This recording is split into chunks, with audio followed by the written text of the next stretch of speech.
税率の話、以前もちょっとやったんですけども、イートインの飲食は 10%、外のベンチに来ると 8% ということで、もうコンビニ業界が不満ぐるということになってますね。以前は小野先生が馴染みのコーヒー屋さんがって話で、袋は 10%で豆は 8% でどうすんやってそうそうって言って嘆いてましたけど、そう真面目な政策をするとね、実は軽減税率は分かりやすいんだけど、要するに非常に反差になるから、もし本当に同じようなことやりたいんだったら、所得に応じて給付金を上げるという給付付き税額控除でやるっていうのが制度。なるほど。もしやりたいんだったらね、低所得者に対して何かやりたいって言うんだったら、その給付付き税額控除で低所得者に対して給付金を上げるっていうのが制度になる。なるほど。でそれを制度もやらないで、今財務省の方は公明党こうに言うからってんで通しちゃったってだけなんだよね。だから多分 EU から見たら EU の中でこれすごく大変だよってみんな言ってるわけよ。だからもしくは新しくやるんだったら給付付き税額控除がいいですよって言って、実はキャナダはそれでやってるわけだ。だから要するにその洗礼を見て大変だってのを思ってて、だからそれは給付付き税額控除の方にして消費税の上乗せ分だけを低所得者に上げるっていうのが普通なんだよ。でそんなの理論的に明らかなんだよ。でそれはもう EU の中でも認めてるんだよ。そんなのどうしようもないじゃないこんなの。だってそれでいやこんなの面倒くさいって言いようがないんだもん。そうです、面倒くさいですねこれ。面倒くさい。だからそれででも低所得者に対してとか、あとねこのなんていうかな、日用品をたくさん買う人に対してなんとかってやりたいんだったら、この軽減税率でやって給付付き税額控除にすればいいってだけなんだよ。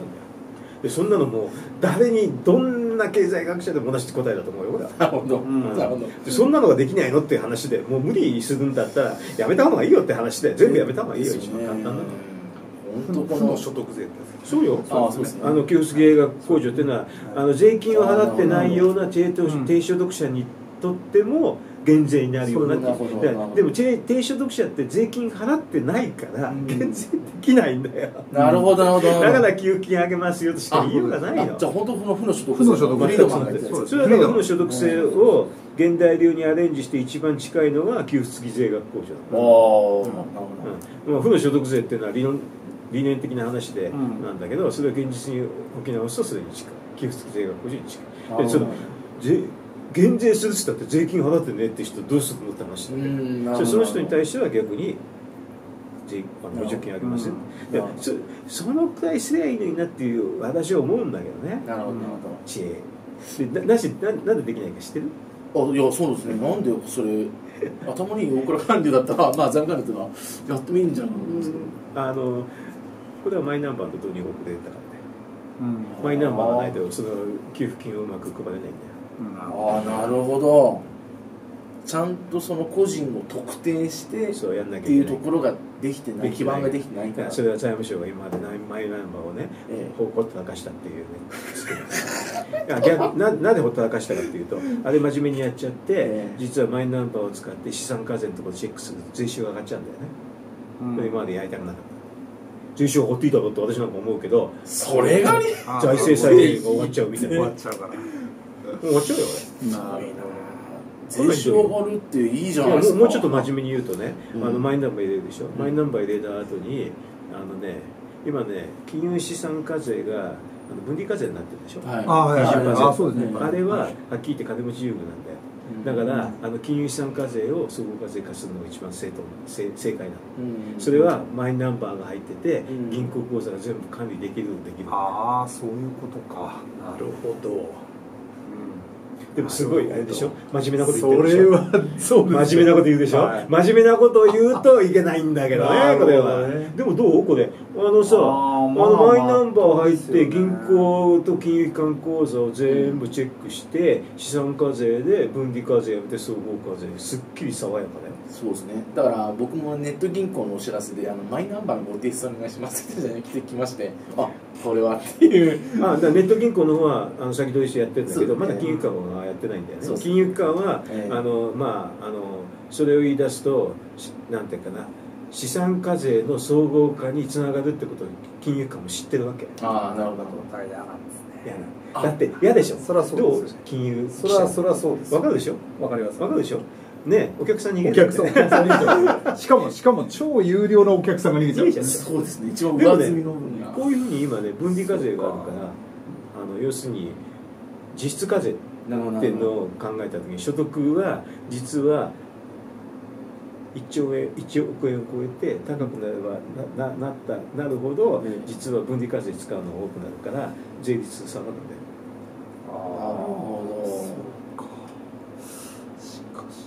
なるほど。野党なんかそれ言えばいいですよね、逆に。そうですよね。すごい政策論としてすっごい超正論でしょ。超正論ですね。特に野党向きじゃないですか。共産党なんか一番共産党かまっせめて民主党ぐらいは言ってもいいですよ、これは。どれだけいいんじゃないの？そうですね。まあね、実はね、維新からそれ言わそうと思ってるんだけどさ。なるほどなるほど。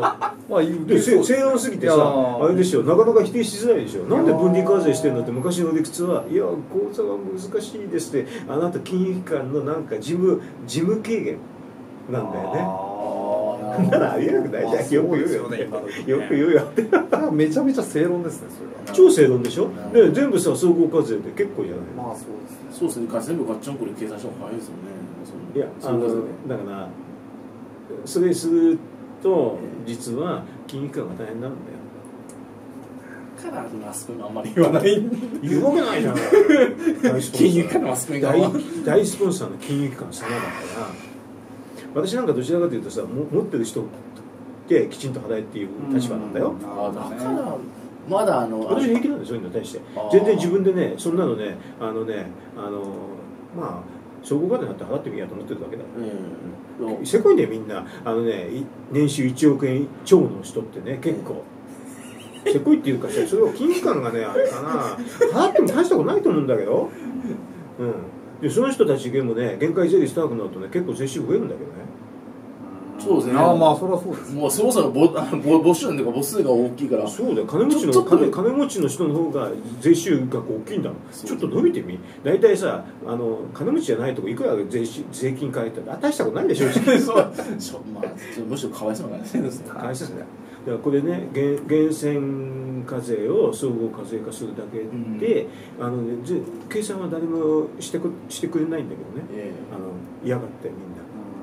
金融機関特に嫌がってそっかそういう意味で金融機関から見ても死活問題になっちゃうでしょ。いやそうじゃないですか。だから私なんかね消費増税の前にそっちじゃないのっていつも思ってるんだけど。じゃあこれしかしでも金持ちからいっぱい取るとなんていうんですよね、所得弾力性みたいなのってどういうふうに働くんですかね。マクロインパクトみたいな。金持ちっつうのは税金取ってそうですよね。はい。それで消費が減るからそうはい。要するに金持ちが高額消費みたいなのがそこでその所得弾力性みたいなのがどういうふうに効くか。なるほど。まあ変化ちょっと減るかもしれないけどね。でもまあ金持ちって多分ね世間的にね持っててもしょうがないと思うから使っちゃうんだよね。使っちゃう時は使っちゃうけどね。わかんないけど。そうですね。どうなんでしょうね。その辺はこうそれでね景気に対する影響とか言ってね金融機関が反応してくるかもしれない。言うかはわかんないですね。かもしれない。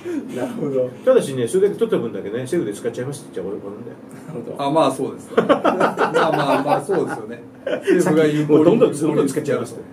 金持ちよりももっと激しく使います。政府がもらった方がいいですというふうな立論もできる。であとね公平性の観点から見るとやっぱりちょっとね金持ちでね分離課税たくさん使ってるから実は限界税率っていうのがみんな 20% になっちゃうんだよ。で本当は所得税の限界税率って 40% ぐらいなんだけど、20% になっちゃうんだよなみんな。相当落ちるんだよ。でそれでたくさん使わしてるとも言えるんだけどどんだけでも使うのは限界があるからな。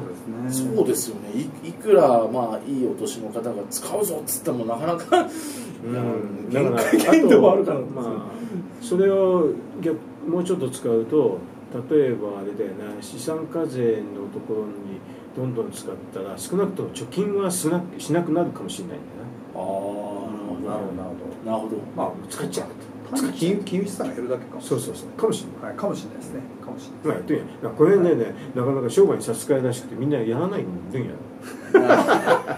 じゃあスポンサーが金融機関の人多いからやってくれないのよこれなかなか。じゃあこれマイナンバーに基づいたそういう資産課税っていうのは私は面白いと思ってるんだよ。なるほど。でそれはでも正論超正論だから否定すんのは結構トリッキーなんだよ。